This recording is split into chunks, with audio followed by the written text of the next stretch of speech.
তত্ত্ব জানি লৈছো যেনেকে হাৰ্টৰ সাইজটো কিমান হয় এমুঠি কৰিলে যিমান সাইজ হয় সৰুটো সৰু হয়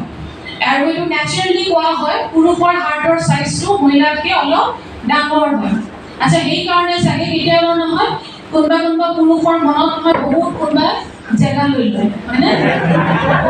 সেইটো আৰু বিশেষ ডিটেইলছত নেযাওঁ কন্ট্ৰভাৰ্সি হৈ যাব হয়নে আৰু নেযাওঁ মই একো কোৱা নাই দেই এতিয়া হাৰ্টৰ বিটটো যিটো হাৰ্ট বিট বুলি আমি কওঁ এদিনত কিমান বাৰ হয়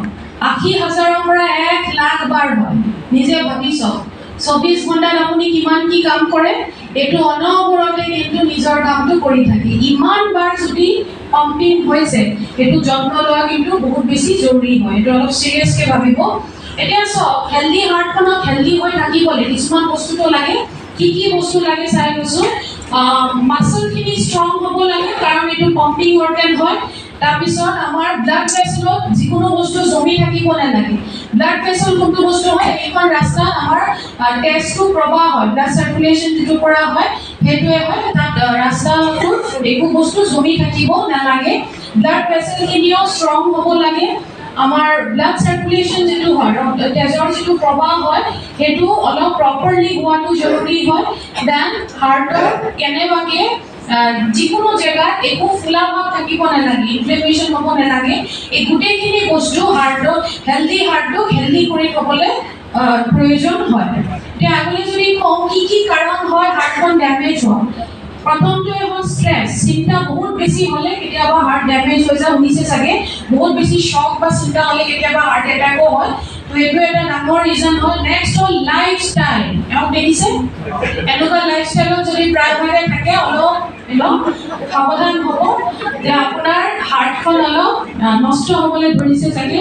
ডায়েটটো বহুত বেছি ইম্পৰ্টেণ্ট হয় বাহিৰা খোৱা বোৱাবিলাক ফ্ৰাইড বস্তু ফেটি বস্তুবিলাক যদি বেছি খাইছে তেতিয়াহ'লে আপোনাৰ হাৰ্টখন ড্যামেজ হ'ব এক্সাৰসাইজ নকৰাটো এতিয়া এওক ভাবক পেচাৰটোৱে এক্সাৰসাইজ কৰিম বুলিতো ভাবিছে তথাপিও বাৰ্গাৰে খাই আছে এইটো হেবিটত কোনোবা থাকিলে তেতিয়াও কিন্তু হাৰ্টখন ড্যামেজ হ'ব এটা কাৰণ হেৰিডিটি হয় হেৰিডিটি হ'ল যে আপোনাৰ ফ্যামিলি হিষ্ট্ৰি যদি কাৰোবাৰ আছিলে হাৰ্টৰ প্ৰব্লেম তেতিয়াহ'লে চান্সটো অলপ থাকি যায়গে হেলদি লাইফষ্টাইল মেইনটেইন কৰিলেও থাকি যায়গে অলপ বেছি যত্ন ল'ব লাগে কিন্তু আজিৰ এইটো সবতকে বেছি কাৰণ যেটো কেছেছবিলাক পাওঁ এইটো লাষ্টৰটো ট্ৰাইগ্লিচাৰাইড বোলা বস্তুটো বাঢ়ি যায়গে যেটো কাৰণে হাৰ্টখন ড্যামেজ হ'ব পাৰে এতিয়া ইয়াৰ যদি মই সুপাৰষ্টাৰ ইনগ্ৰেডিয়েন্ট বুলি কওঁ এটো হ'ল সংস্কাৰিক মেথি যেটো কাৰণে মই কৈ আছিলো যে ওয়েল হাৰ্টটো এজ এ ওয়েলনেস প্ৰডাক্ট সবৰে ষ্টাৰ্ট কৰি দিয়াটো উচিত হয় কেলে সংস্কাৰিক মেথিৰ কামটো কি হয় আপোনাৰ বডিৰ ভিতৰত ট্ৰাইগ্লিচাৰাইড লেভেলটো বাঢ়িবলৈ নিদিয়ে তাৰমানে মেইনটেইন কৰি থব আৰু হাৰ্টটো ড্যামেজ হোৱাৰ পৰা ৰক্ষা কৰিব ইয়াৰ বাহিৰে আৰু দুটা কাম কৰে আপোনাৰ হজম প্ৰসেসটো হেল্প কৰিব আৰু অলপ চলপ এন্টিঅক্সিডেন্ট এক্টিভিটি আছে তো ডেফিনেটলি এটো প্ৰটেকশন দিয়াৰ কামো কৰিব বেনিফিট কি হয় 30 বছৰ ওপৰত কোনবা আছে বহুত হেক্টিক লাইফষ্টাইল হয় সবৰ কাৰণে বেনিফিটেড হয় একচুয়াল এজ আৰু বায়োলজিক্যাল এজটো দুটা ব্যালেন্স কৰি পেলাই হয় একচুয়াল এজটো হ'ল যেটো আপুনি ডকুমেন্টছত লিখে আৰু বায়োলজিক্যাল এজটো যেনেকৈ আপুনি দেখাত হয় এই দুটা বস্তু অলপ ব্যালেন্সত থাকে কোলেষ্ট্ৰলটো বাঢ়িবলৈ নিদিয়ে আৰু বহুত ডাঙৰ কথা এটা ওয়েল হাৰ্টৰ কিন্তু কম্পিটিশন এতিয়াও মাৰ্কেটত পুৰা মাৰ্কেটটো আপোনাৰ হয় কাৰণ এতিয়াও আপোনাৰ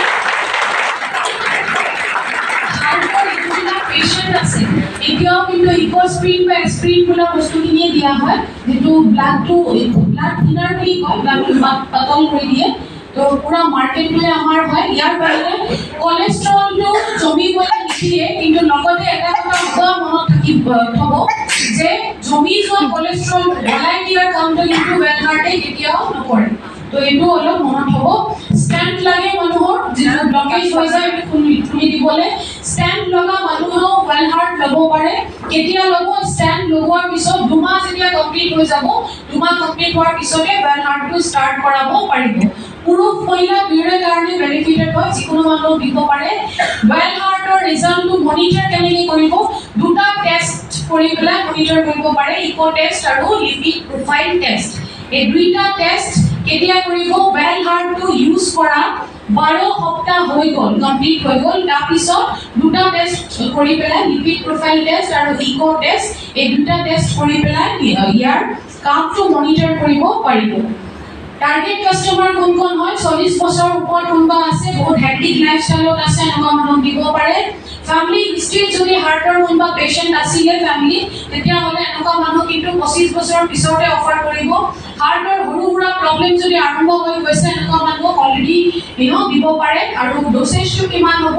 এটা ক্যাপসুল দিনত দুবাৰ খোৱা বোৱাৰ পিছত এটো খালি পেটত কেতিয়াও ইউজ নকৰিব সদায় খোৱা বোৱাৰ পিছতে ইউজ কৰিব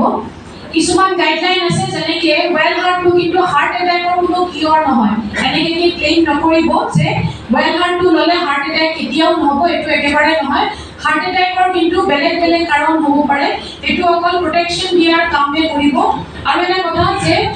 এটো এক্সপ্ৰিন বা ইকোস্প্ৰিন যদি কোনবা লৈ আছে এনেকুৱা মানুহ ওয়েল হাৰ্ট ইউজ কৰিব পাৰিব কিন্তু বেলেগ বেলেগ টাইমত লবলে ক'ব একেলগতে যাতে ইউজ নকৰে কাৰবাৰ যদি বাইপাস সাৰ্জাৰিটো হৈ গৈছে এই বাইপাস সাৰ্জাৰি হোৱা পেশেন্টে যদি ওয়েল হাৰ্ট লবলে বিচাৰে নিজৰ পৰা ৰেকমেন্ড কৰি কেতিয়াও আৰম্ভ নকৰাব কিন্তু এই ডক্টৰক সোধাটো বহুত বেছি জৰুৰী হয় কাৰণ বাইপাস সাৰ্জাৰিটো হ'ল এটো সাৰ্জাৰিৰ পিছত যেটো হাৰ্টৰ হাৰ্টবিট আমি বুলি কওঁ এটো ন্যাচাৰাল নাথাকে এটো মেচিন এটা ফিট কৰি পেলাই কৰোৱা হয় এটো ডক্টৰক সোধাটো 100% জৰুৰী হয় তো গাইডলাইনছ খিনি মনত থাকিয়ে এটো শেয়াৰ কৰিব elements wellness well heart capsule